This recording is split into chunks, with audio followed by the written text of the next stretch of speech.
Well, hello, everyone, and welcome to our special holiday edition of Pilgrimage Together discussion. This is going to be kind of a bonus session where we're going to look at some materials that I was able to collect when I had to go to the Beinecke Library in Yale, at Yale earlier this year. And while I was there, I took the opportunity to request some of Dorothy Richardson's papers and took some pictures, and so we can go through that because I think we're all starting to feel some symptoms of pilgrimage withdrawal symptom, as it's known. And we've had such great discussions. I thought, what the heck, let's celebrate by getting together at Christmas here. So let me just start with I've got a lot of pictures. They're all in a slideshow, but please feel free to just jump in. If you want to raise your hand, you can, but if you just want to go off mute and pipe in, this is intended to be a free-flowing discussion. So let me just go back to this and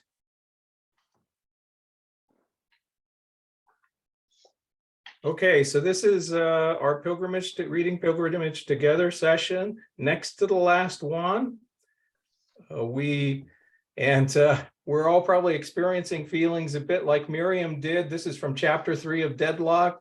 Christmas now suddenly reared itself up. A few days off. You know, when I was thinking about this, I thought, you know, really, does she really deal with Christmas much? And actually, there are a number of Christmas scenes. She spends a Christmas with her sister Eve in her gift shop by the seaside. She spends several Christmases with the Broom sisters and their guardian or their aunt. So it's actually, you know, it does pop in, and she talks about sort of the practice there, the dental practice getting ready for Christmas and some of the holiday decorations, and we'll actually get to that in part of the presentation. So I see people are still continuing to use the Pilgrimage Together and share some of these things. We haven't seen Twitter reach apocalyptic meltdown stage yet, thank gosh. And of course, there's still occasionally stuff popping up. I have been extremely occupied this month, and so I haven't put as much in, but there is really, with March Moonlight, because it did only come out in the collected 1967 edition, there was never a review dedicated to that book specifically. So this is the last month. We only have 100 pages. If you haven't started yet, there's not much left to go. And so we're just adding this Christmas special with a wrap up in January with kind of an open discussion, reflections. I'm hoping that they'll give everybody a chance to have both finished the book and to kind of let your subconscious gestate your thoughts come together about what you think about the book as a whole, and any questions or things that we want to discuss as a group. So in early November, I think it was, I forget now, actually, it might have been, early October. I'm losing track of my research trips. I needed to look at some papers at the Beinecke Library at Yale. You may have seen it's very well known for its display of ancient books, which are in this climate-controlled central section, very elaborate, very impressive, and the sort of thing that scholars never actually touch, because the reading room itself is quite a bit less exotic. It's not bad as reading rooms go, but it's pretty bare bones. And it's also, I have to say, having now worked in a number of archives, it's probably the pickiest archives, in the sense of it's the only place where I've been told to move the folder so it's completely on the tabletop, and no little bit of the folder was hanging off the edge of the table. That's perfect. Everybody's got peculiarities. Columbia is very interesting. They give you have to use their pencils and their note paper, which is actually a fairly common thing. But in Columbia's, they actually have holes cut out so you can't like smuggle a letter or two out. When they look at your note pages, you can't have like a little piece of manuscript smuggled between the pages because it'll show through the hole. So this is just going to go through some pictures. I didn't have time to go through the full collection, and I think I may be wrong about this, but I believe the reason most of these are at Yale is that Gloria Fromm, who wrote the still biggest major, yes, I'm sure they are. Saying in the chat that those, unfortunately, those are sadly necessary measures. Yes, if you wrote, and I think it was Nicholas Basbanes wrote the book about the guy who, and I have to say, for the record, my first edition of Pilgrimage, so this is for the record, my first edition of Pilgrimage, I bought a beautiful set of the 1938 Knopf edition from Caliban Books in Pittsburgh, which is run by a guy named John Schumacher. Well, just Google John Schumacher and Caliban Books, and you'll find that John was in the business of buying stolen goods from the Carnegie Library for quite a long time and went to jail because of that. So I was not involved in it. And I assume those Richardson, the Pilgrimage didn't come from, it didn't look like a library copy for sure. So these are just some pictures that I took while I was there. I didn't have, it's Schumacher, so Schumacher. Yeah, that's right. Somewhat notorious, but he's certainly not the only bookseller to have engaged in that kind of practice, unfortunately. So while I was there, so I did take the opportunity to request a box or two of her papers and just kind of randomly go through when I, at the end of my day there. And there is a collection of photographs, which a number of these appear in the Fromm biography, which is here. But also some of them don't. So this one I'd never seen before. And we have to say, in general, there really is a dearth of photographs of Dorothy Richardson. There are not many of them. And even Scott McCracken will tell you that they've collected some as the Richardson Society. They have really struggled.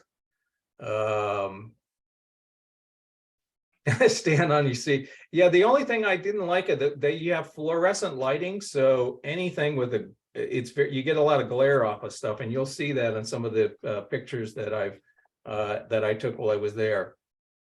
So this is a picture of her at what I'm assuming is about 18 months from the look of it, and I love that.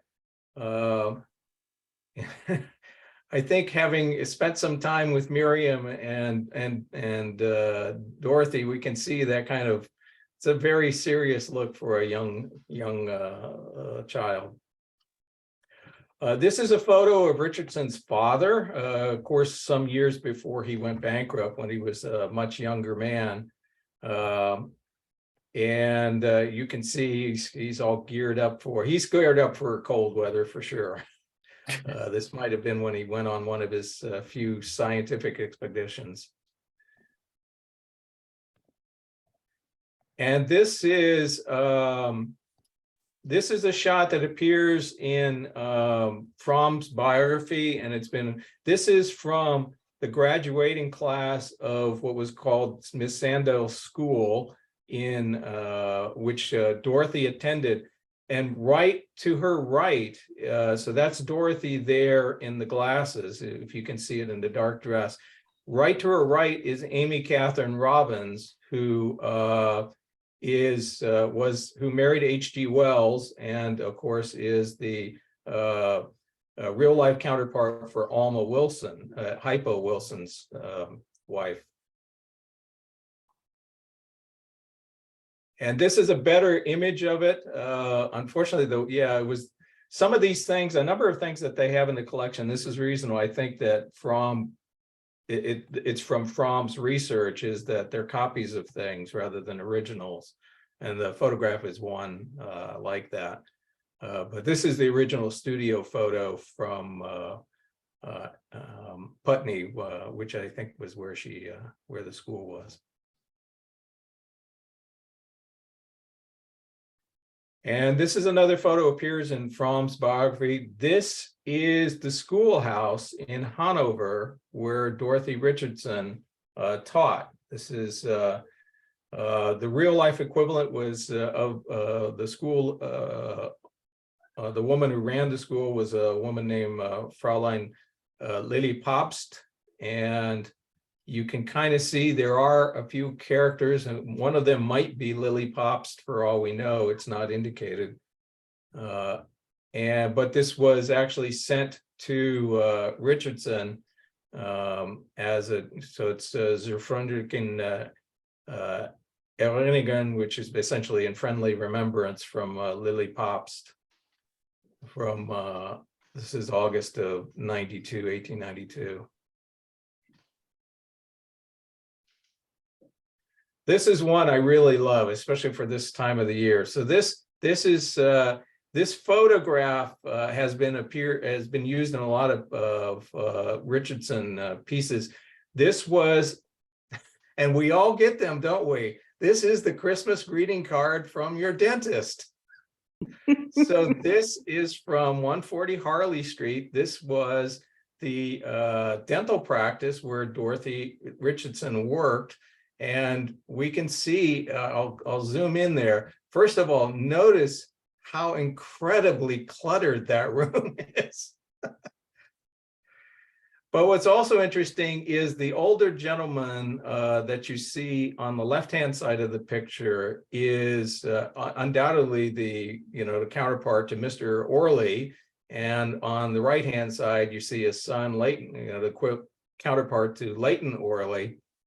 And there in the middle is the equivalent to Mr. Hancock, her boss for many years. But it's just fascinating. I've seen this written down, described as the waiting room. I find it really hard to believe this would be the waiting room.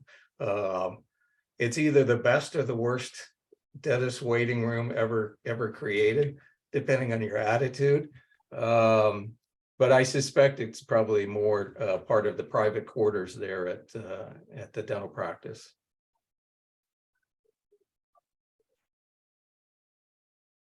And this is the real life equivalent of her employer, whose name I just hit a blank. Oh shoot! Yeah, I wrote that down somewhere. This was her. I've written it down someplace on the site. But this was a greeting card he sent her after he had retired. The dentist. Very serious looking guy. And this is a photo that was taken, we've all seen probably this photo numerous times. It was nice. This was an actual original, but you could see, I mean, this is a little bit sad in that this is one of the better quality photos that we have of Dorothy Richardson. Then this was taken in 1917, about the time that she married Alan Odell. And of course, in all of her pictures, you see she's wearing glasses because she was quite nearsighted. And here's a picture, if you haven't seen it before. Alan Odell is quite a striking figure. He was extremely tall, extremely thin, and known for his extremely long and slender fingers. And he grew, as you can see in this picture, he grew his fingernails long, which of course anybody knows that, as you women know better than I do, that interferes with actually doing any hard work, manual work. This is a copy, it's of course a record copy, not the original, of their wedding certificate, or the registry of their wedding, their marriage in Marylebone. And you can see they were both staying in the same place, 32 Queens Terrace. That might have been just where they were staying just before the ceremony. And this is another picture that gets used a lot. And it was really striking to see this. There are a couple of these pictures that were taken. I'm pretty sure these were taken in the garden of her friend Peggy Kirkcaldy. If you've got the collection of her letters, she one of her most frequent correspondence was a woman named Peggy Kirkcaldy. But one of the reasons that we struggle with photographs, the actual size of this is like miniature snapshot. It's literally like 2 inches by 1 inch. It's almost, I mean, it's frighteningly small. And all of these shots, there are only like 4 of these shots taken of them in the garden. And actually at 2 different periods, because I got one after this, which you can see was not at the same time. And obviously they're both smoking. They were both ferocious smokers, I gather. And this is somewhat later. This is towards the end of the 30s, or end of the 20s rather, early 30 time frame. And I suspect these were actually, this one was actually associated with an article that appeared that I'll show you. And I've extracted this was a profile of Richardson that appeared in the early 30s in Life and Letters, as I recall. And I've put the text of that on the site. So there you get a sense of how tall and slender he was. His clothes just hung on him. And she's wearing her glasses, of course. And this is a photo that came from the article. So it's clearly from the same kind of time frame. She's wearing the same sweater as in the previous shot. Oh, it's from Everyman in 1931. And there you can say snapped unbeknownst in a friend's garden. This is a quite an interesting garden. This is probably the most we ever get done as a what we might call People magazine profile of Richardson. They really weren't into that much in those days. This is another interesting piece I found in there, and I was not aware of this, even though I'd read the biography.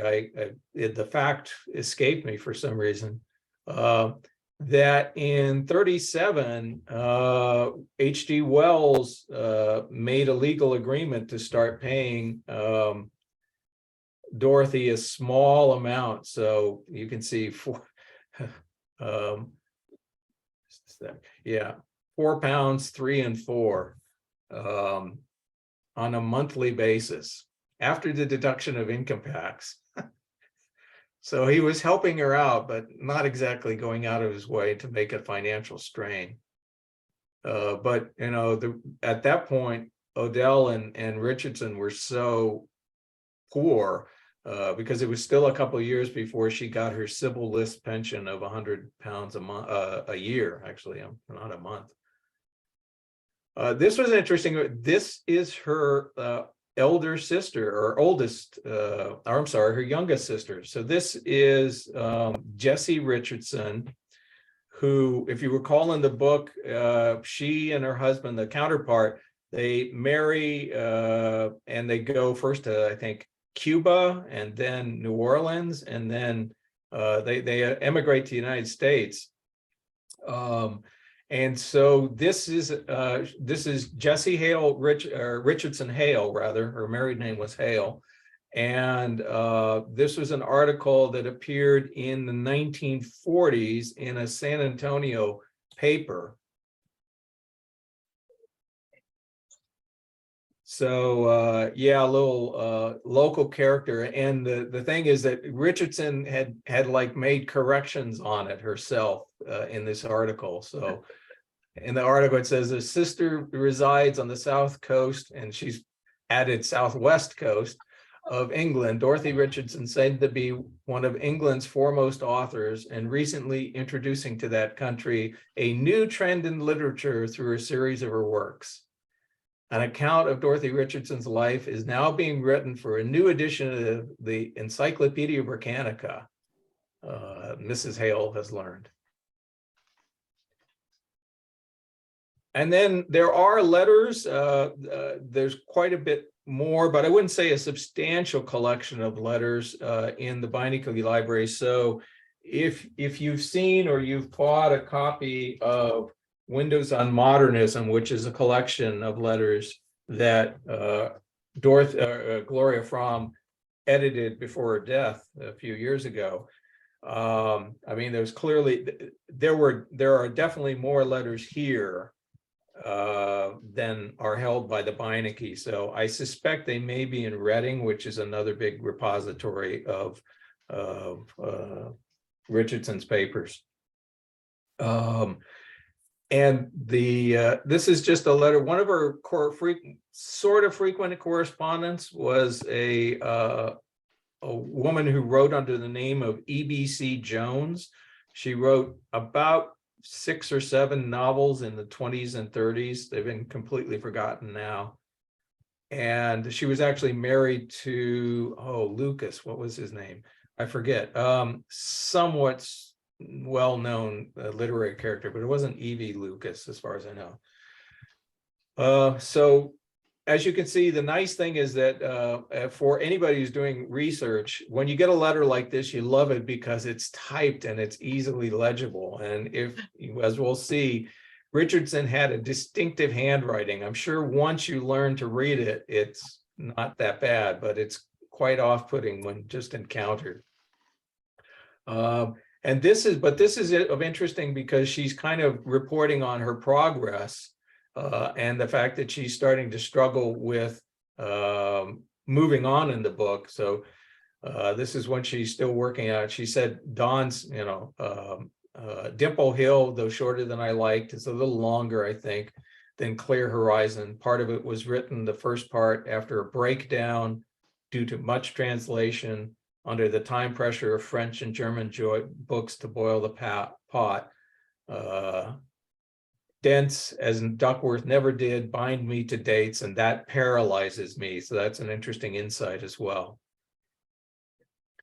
It is about, it's £4, 3 shillings and 4 pence was the amount that H.G. Wells was giving her as a monthly stipend. But this letter also talks about, and this is in Fromm's collection, about some insights into the characters in Dimple Hill, the Rescorlas. So she talks about Rachel and Mary and the relationship between Miriam and Rachel, I think. And she says of the real life character, R.M. evaded everyone, her face to the world being the mask of the selfless Quakerers, dropped once on a walk with Miriam as she reacts to Miriam's picture of her, Rachel Mary's life, and while she indirectly admits her joy in the possession for her a certainty of having Miriam as a sister-in-law.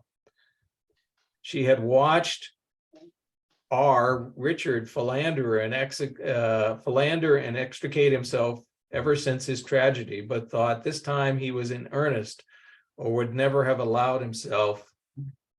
F.L. Lewis, thank you. Yes, not Evie, who is quite well known as well. In fact, he wrote a very great book called On Style, I believe, which is about writing clear prose. And then on the backside, we see more about Richard, visibly marked by secret enduring sorrow, the scars of an ill-fated romance. His and Miriam's feelings for each other seems to me to be clearly registered again and again, notably on the return from morning meeting and in the meeting in the kitchen after his absence from the farm. Its seriousness in the eyes of Rachel Mary and the mother is shown in Rachel Mary's response to Miriam's sudden panic demand in the bedroom after the picnic to be sent away, and in the mother's campaign during her absence at Amabel's wedding. So clearly there's a little bit more melodrama going on among the Rescorlas and Miriam, and I assume corresponding to what was actually happening with Dorothy Richardson. And this is an interesting one. This is in the collection. This is from 1950, which was written to Vincent Brome. I think was on the staff of the Times Literary Supplement, and it's a discussion of H.G. Wells. And you see much more candor from Richardson. It could be a factor of age. By this point, Wells was dead. She says, H.G. was, of course, a mass of contradictions. Poor little Artie Kipps, referring to one of Wells's novels, Kipps, found his way to the door of the church founded on Huxley's reading of Darwin, and in the heyday of science, before her limitations as an explorer of reality became evident, and spent his life there taking notes and writing epistles in all kinds of forms. As a novelist, his characters were devised to illustrate his theory. As a transcendent journalist of science, no one can touch him for imaginative power. Largely, he transformed the average consciousness of his earlier days and undoubtedly hoped to lead the abstraction labeled humanity, eager and unanimous, to a new world. Up to a point, he was a prophet, but only in regard to things. Of people, he knew relatively nothing. And that's not a surprise to hear now that we've seen Miriam's assessment of hypo. So that's an interesting. His final realization of the failure of his gospel, coupled with a complete inability to understand why his dictatorship was refused, was the tragedy of his last days. For his pathetically amusing pontificality was exchanged blind anger and dismay, and we had humanity at its end, the end of its tether. Perhaps towards the very end, he became gentler and more considerate to those surrounding him. When all was lost and he could fight no more, illumination may have dawned. Which is really a touching kind of character assessment of this man that was such a figure in her life. There are a couple of manuscripts. They're not complete, but they're substantial. And so this is from the first page of the manuscript that she must have submitted to Dent's, because then back in those days, at least she wasn't typing things. So you can see she submitted it. She's 32 Queens Terrace, St. John's Woods. And first of all, remember 32 Queens Terrace was the address that she and Alan Odell put down on their marriage certificate as their residence. And if you remember in Dimple Hill, this is where, and also, well, actually in March Moonlight, she takes a residence for quite a period of time at a lodging in St. John's Woods. And that's where she meets John Noble, who is the counterpart to Alan Odell. So here we see a typical page of a early Richardson manuscript, chapter 1. And hopefully these words are familiar to us now. There was nothing left to do until Eve and Harriet came home with the parcels. Miriam went slowly upstairs, seeing the pattern of the carpet on the way. So there we see, and we can see her script. It isn't, as script as cursive or copperplate is often, as it's sometimes called. It's it's not bad, but it certainly become, as she got older, she became much more ornate in her, particularly in her letters. They're almost like beautiful pieces of calligraphy, as long as you don't actually have to read the things. This is something I've posted a picture of this on Twitter, but I just think this is striking. So part of the manuscript is written on reused correspondence paper that she's gotten from various sources. In this case, C.W. Daniel, publisher, 3 Amen Corner, who published a number of things that she contributed short pieces to before she started work on the novel. And this is later on the same book. Just to see the example of how she's marriage, the new house. So this is thinking about her sister getting married, which is, of course, a big part of the early part of Pointed Roofs. And this is just the equivalent of what that looks like from this is from the Dent edition of 38. And then we see March Moonlight, where now we're at the very end of the process. She is using typewriting, and whether she wrote it out by hand at first or this is just a clean copy, but this is the beginning of March Moonlight. By the way, I meant to post this, but Dear Dick is actually addressing Miriam. So this is a letter from her, this friend Jean that she met while she was staying in Switzerland at the place above Lake Geneva. Jean is a character she meets. You learn more about her in the early chapters of March Moonlight. But if that letter is confusing when you see my dear Dick, and I kind of want to, I don't see anything, there's nothing in the George Thompson book, but I always wonder, is that like shorthand for Richardson and that she just kept it? Was that their play name for each that they agreed to use? And the last photo I have is of her grave. So there you see the widow of Alan Odell, artist.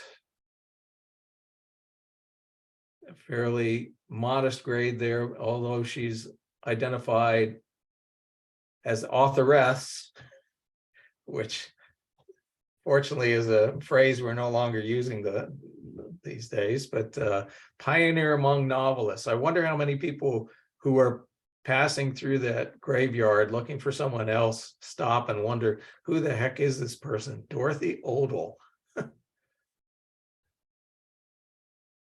So that's it in terms of the presentation. Just a few pictures that I thought that Richardson fans might be interested in seeing. If you have any questions, I'd certainly be happy to entertain them. If there are things that folks want to pipe in and have a discussion about, I just thought we'd take a few minutes and let everybody kind of share some feelings, and I thought you might enjoy seeing some of those pictures from the Beinecke. I apologize, like I could have taken more, but where her grave is, that's a good question. I don't actually, but I believe it's in the London area. But what I'll do is I'll look it up and post the information on Twitter. I apologize. I should have dug that. I'm sure it's in the Fromm's biography.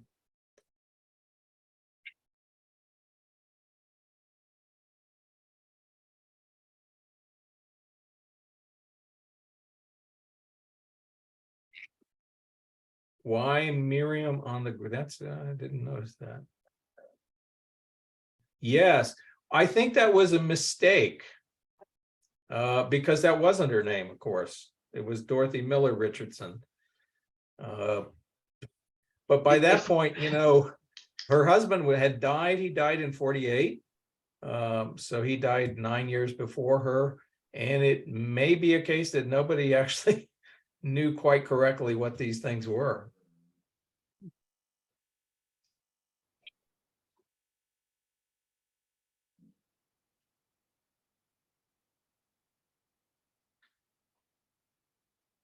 I guess the other bit of news, I have had some exchange of emails with the Marsh Agency and with a woman named Donna Coonan, who is the editor of the Virago Modern Classics, as well as other Virago books.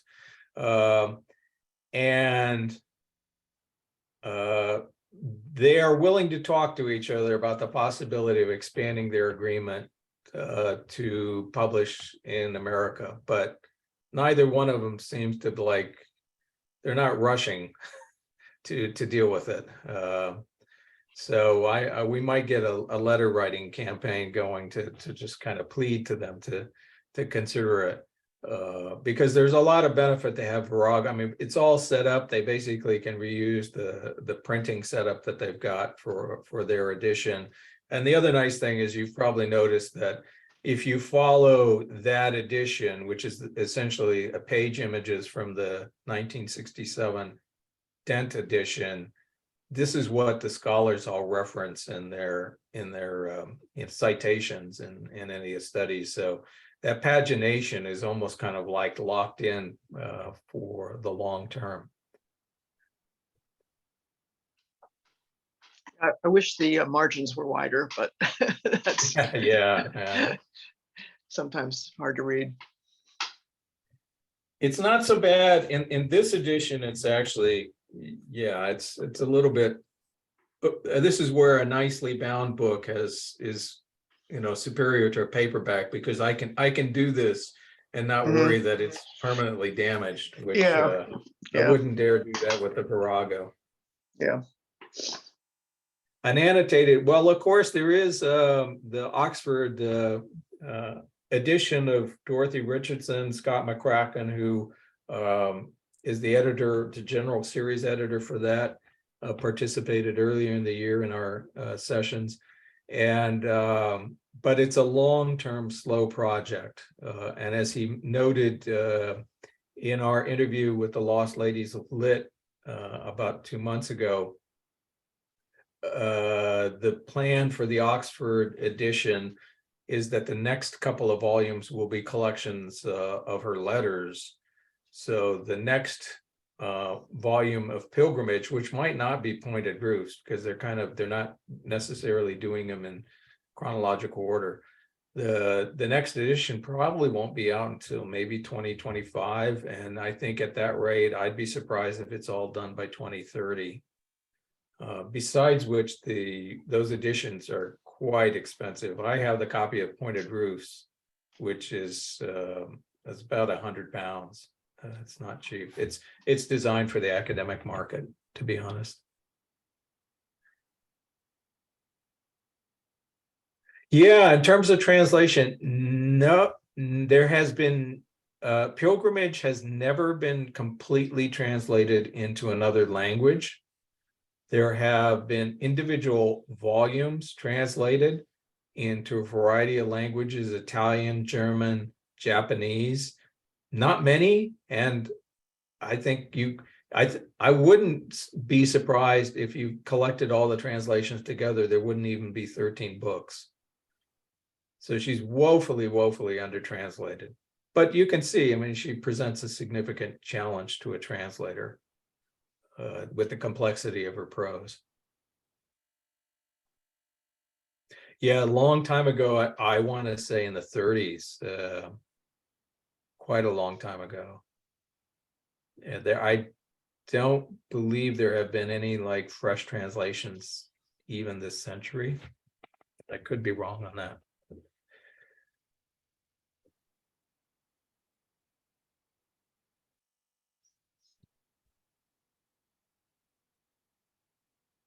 Has anybody finished?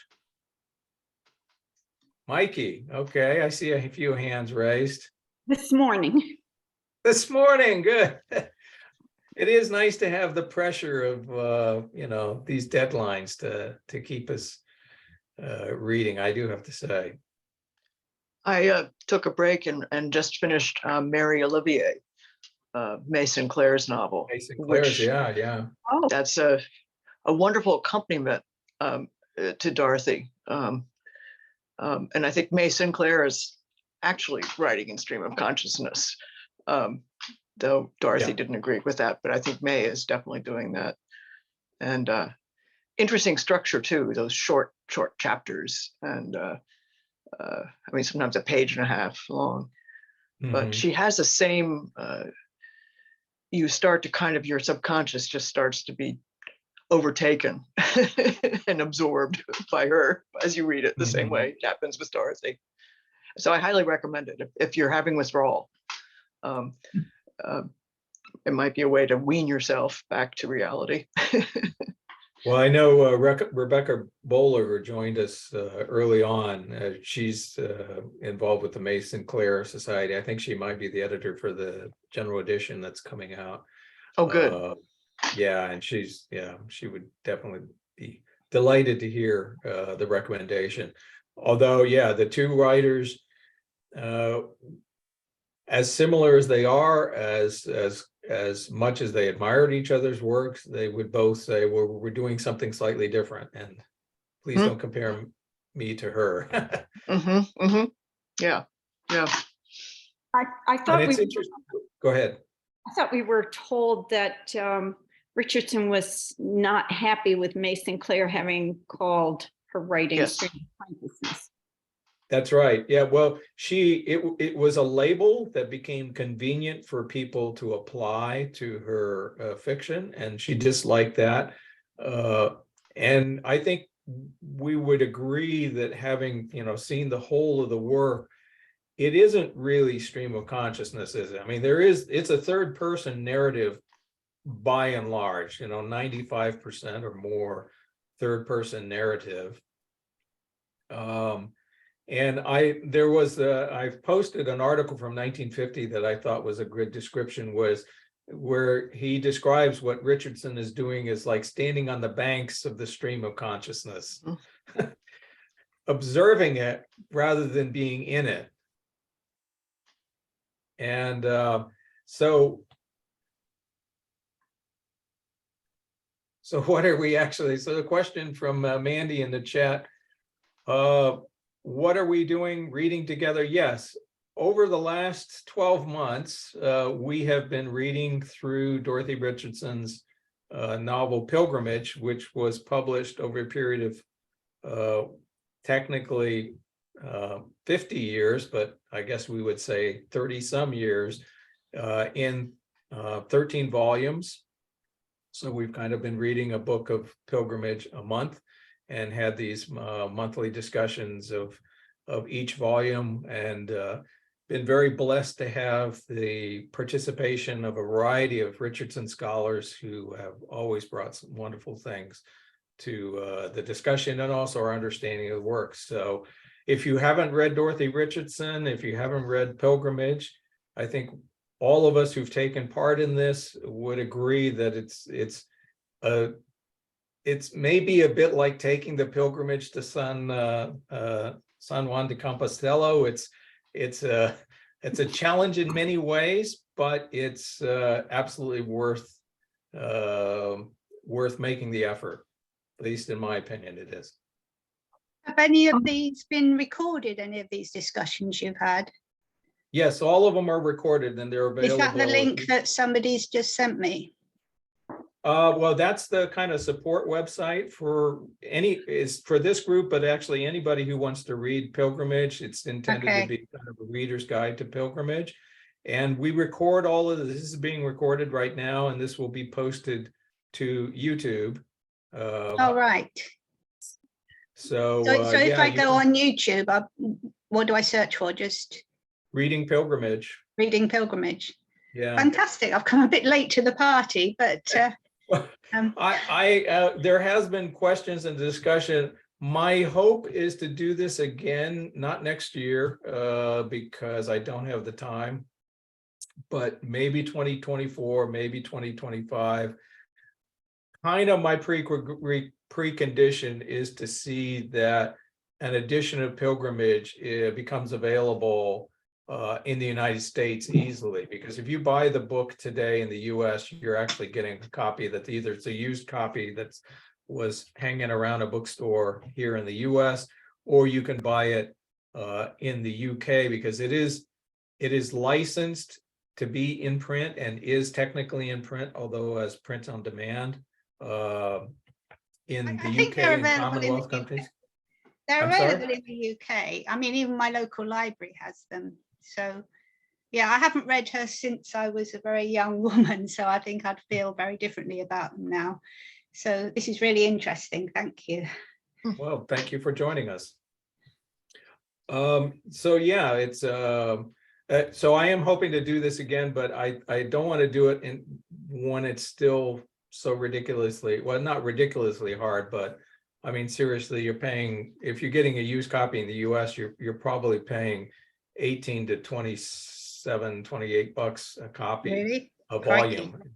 Yeah, and That's a lot. it's an expensive endeavor. And there's no reason for that. It has to be, because everything except the last 4 books are in public domain now. If they're on public domain, are they available on Project Gutenberg? Yes, those that are in public domain are available in Project Gutenberg. Okay, thank you. Wasn't there a Canadian site? I thought that's Yes, what. there is and I've linked to it on the site. If you're interested in the e-text or the, whether it's Kindle or EPUB or just the plain text version, there is a Canadian group who has made because under Canadian, I guess there's differences in copyright law, but there are, the whole book, the whole series is available in electronic format through a Canadian site that you can find linked to on the Reading Pilgrimage. So there's a getting started page on the Reading Pilgrimage site that talks about simply getting a hold of the books. And that talks about the various options you have for getting a hold of the books. So we say, yeah, somebody says, I'm completely smitten with pilgrimage and finding the resources incredibly helpful. Well, that's what I'm trying to do. I mean, that's all. I think it's a terrific book. I think it's a terrible, terrible shame that it's not better known. And I just want to encourage more folks to dive in and discover, because I think hopefully you've all, found this a worthwhile experience. On the topic, Brad, of the great people you've had come along, I've been just starting to read Annika Lindskog's book, which is called Silent Modernism. And I just Right. wanted to read the chapters on Richardson, not the others at the moment anyway. And it's really great. So I recommend that to anyone who's interested. And if you came along to Annika's talk last time, it really takes forward a lot of her ideas that she just began to share with us. So Yeah, I recommend that one. I'll Did you second that find as it through well. Yeah. Amazon? How did you find it? Because I did a quick search for it and wasn't able to. Okay, well, I have access to the University Library in Cambridge, so I didn't know this book existed. I just went through all their Richardson stuff, and when I saw that in the catalog that she had this book, I thought I'll try that one because I really liked her talk, and it's really well written, and she has lots of passages that she highlights. And I think, Phyllis, you were saying you were sort of also reading it. Yeah, Yeah. in fact, I've already picked out the passages where she's talking about the final book. Okay. Yeah, so you're right. I sort of dipped into because I'm not a scholar of modernism, but I'm more a scholar of Dorothy Richardson. So, but yeah, I think her writing is really good and is totally. And I got it through my university library as well. So at University of California. So. And also they have all the first editions in the library, by the way. I read the first 5 separate volumes till I got to the Virago stuff. Can you check them out at the library? Oh yeah. Oh yeah. Oh wow, that's amazing. Oh yeah. It's obscene. It's It is crazy. And I have to say, first of all, the University of California library system is absolutely maybe the best in the world in terms of not only having riches, but not squirreling them away so that you can't get at them. Yeah. Right. And I would really, I'm a heavy, now that I'm no longer connected or a university student, I've been making heavy use of interlibrary loan. So if you're a local library, does interlibrary loan, start learning how to use it and start using it because it's wonderful. And I have obtained many books over the last year and a half from the University of California library system. Oh, good. Oh, good. Yeah. And Yeah, there's they're not only, I mean, I think you're getting it as an alumnus. Or alumni? retiree. Okay. Yeah, Uh, $100. That's really they're interesting. very Yeah. generous in their making things available through interlibrary loan. Well, That's and amazing because I grew up in California and I used to Oh. use the UCLA library when I was a child. Actually, my parents took me there, and everything was on access then. But I can't Mhm. believe this much later in time that it's still all available. That's quite amazing. Well, and I think you can actually purchase a library card as an outsider. Mm.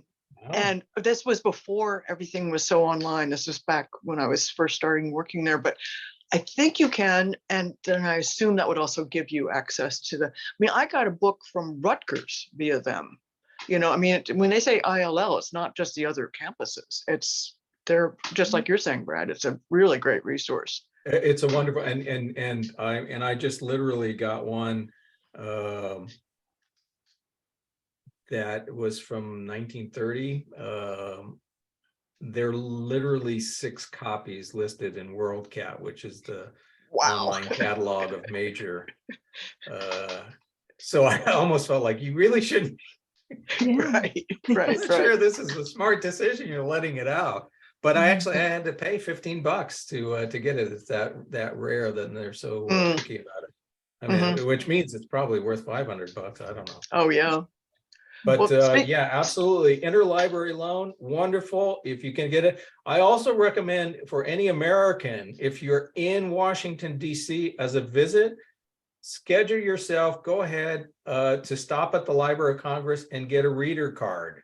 And the good idea. reason is that it gives you access. They basically don't expire, or at least they don't do a good job of cleaning up old accounts. And I hope this doesn't get listened to by anybody from the Library of Congress. But in terms of online services, among the things that you can get is you can get access to the HathiTrust .org website, which has a huge number of online scanned book images that are not available in the Internet Archive. The Internet Archive is a wonderful resource that has, you know, a gazillion internet texts, and I use it heavily almost every day. But there are a number of books that are only available on HathiTrust, and that's a service that typically you have to be in an academic institution to get access to. Right. And you get that through But you- UC Berkeley too. Yeah, but you can easily, get, if you have a Library of Congress reader card, you can log into HathiTrust and download books from there as well. As somebody who used to work on the Hill, I would imagine you could contract your congressional representative locally and ask them to get you one. I mean, really, I don't think you have to be there. I bet you could get one if you Could really be. wanted one. Could Yeah. be. Yeah. Would you be Liz Cheney as yours? No. Well, speaking of libraries, I was an undergrad at Yale when the Beinecke was new. And I was always looking for places I could study unbothered. Well, the Beinecke has a thing where they're going to pump carbon dioxide into the building in about, you had 60 seconds to get out. So it was relatively quiet in there. So I'd go in there and lounge around, nobody else there. It was very peaceful with the sun coming through the marble windows. They don't have glass. It's absolutely beautiful, and I have no qualms with their archiving service. It was just Yeah, no, I know what you mean. when you're The bank- photographing everything with your phone, things like fluorescent lighting can be a nuisance. Yeah. The Bancroft is pretty picky too. I mean, understandably, but it's almost not worth, unless you really, really want to look at the original stuff. But yeah. Is anyone going on with Richardsoniana, some of her minor works or biographies or things like that? Yeah, that's my plan to do so. I've ordered, there's a Virago edition of some of her early essays and things. Right. So I've got a copy of that. I haven't got into it yet. I sort of got distracted by Annika Lindskog's book at the moment. But yeah, I'd like to read her earlier stuff and her incidental essays. I think would be really interesting. That does sound interesting. I think I'll look into that as Yeah, well. there is, it is, Hmm. it's got kind of an odd title. It's called Journey to Paradise. That's the Oh, one I right. think you might have. Right. Yeah, it's a collection of, it's a bunch of short stories and then autobiographical sketches. That's it. That's the one I ordered. Yeah. Right. It doesn't, unfortunately, no one has collected. I mean, I'm sure it's in the plan for the Oxford edition. She wrote a lot of nonfiction pieces early on, as well as a few. I mean, she wrote for Breyer and her husband, Robert McCallman, had a magazine called Film Focus that she wrote for, did a number of pieces. I wouldn't say a lot, but say a dozen or more pieces about film criticism. And then there's another piece, very important one, called On Punctuation. Oh, that's great. Yeah. Yeah. Which is, I should post that one because that's very relevant for, particularly Phyllis would know this, if you compare the original first edition text with the 1938 edition and of course the 67 edition, Richardson became a little bit more disciplined in her use of punctuation because she was prolific with ellipses. Right. Yeah. More than was the style in the day. I mean, if you've ever read anything by Louis Ferdinand Céline, that's all he uses is ellipses. 400 pages of ellipse-sized prose. Annika Lindskog mentioned these pieces she wrote called her middles. Yes. And I'd really like to get access to those. Are those? Those will take some collecting because those middles, and it's actually a discussion that Hypo has with Miriam when actually before they begin their affair, where he's kind of encouraging her to be a writer and she says you should write some middles.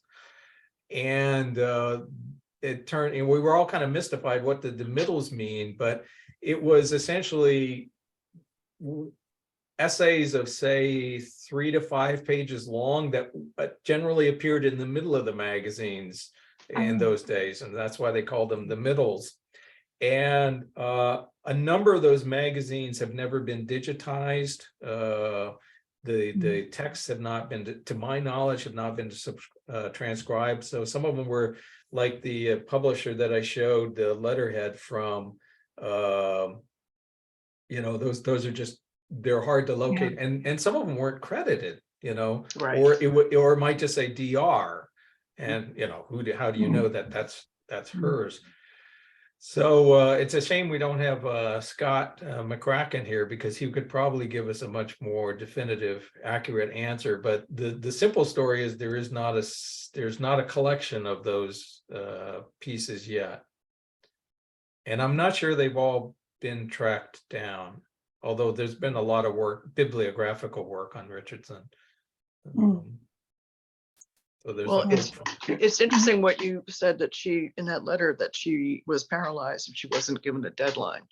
And I can see from my own experience, having done a lot of, 2,000 word pieces and 4 250 word pieces a week for 20 years, that the idea of writing something that had no deadline could be very daunting, and that might explain that it's almost like not only did she need the money, but it's kind of a drug, to finally crack the nut and pump the thing out and then pump out another one. And then you sit and you look at your blank page and say, well, I think actually she was saying that Dent was insisting she deliver on deadlines, and she wasn't comfortable with that at all. I thought it was that she didn't have a deadline. And okay. That's part of what she was Gotcha. complaining about. It was the pressure of that. I'm just step away for a second to grab a book.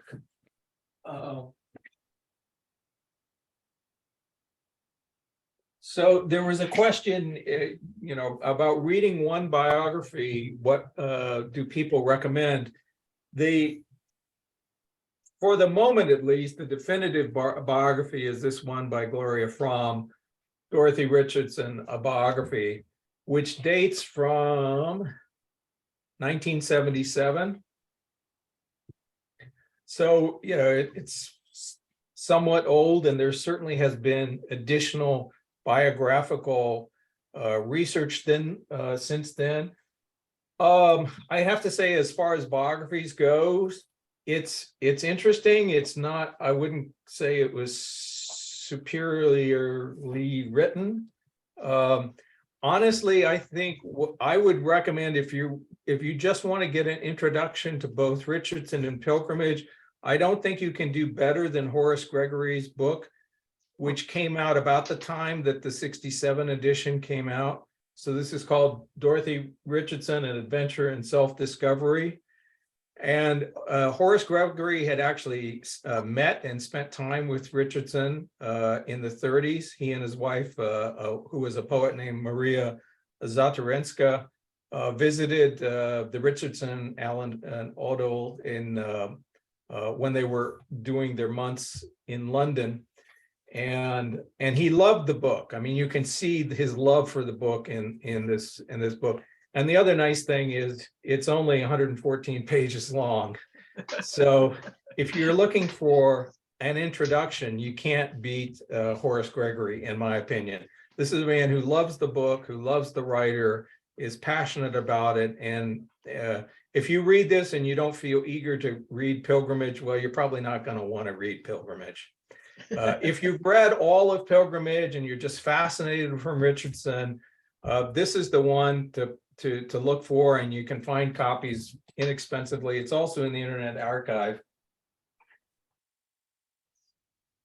There is one other that came out just ahead of Fromm's. I want to say 73, yeah. This is a shorter one. This is Dorothy Richardson, A Critical Biography by John Rosenberg, who is an English author. And this is a good one too. This is also somewhat short. It's under 200 pages long. Some of the material is, maybe factually slightly out of date now, but not dramatically. So you have a number of good choices, but I just don't think you can beat Horace Gregory. If you're new to Pilgrimage and you just kind of want to know about Richardson and about the book and how she weaves her own biography into the story, it's a great place to start.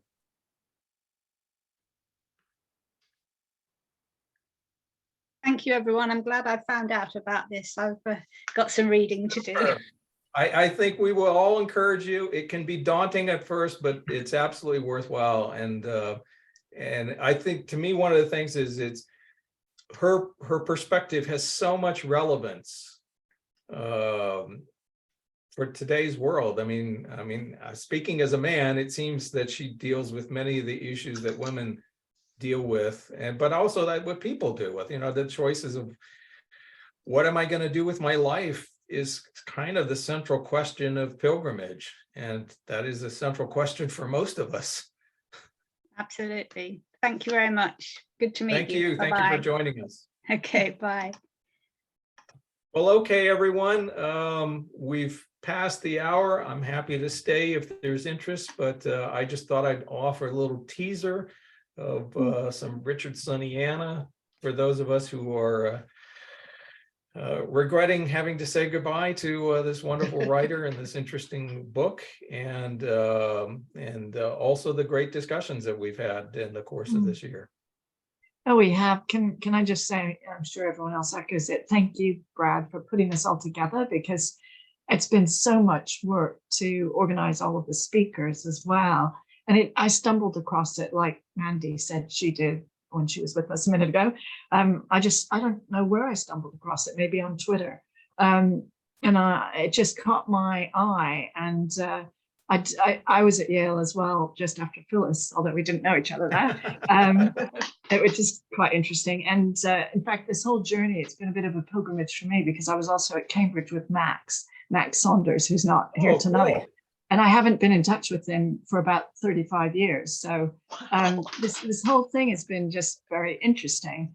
But discovering the Dorothy Richardson link, because I studied Virginia Woolf quite a lot at Yale. Right. And my mother was also really interested in Woolf. And I have some of her letters, my mother's dad.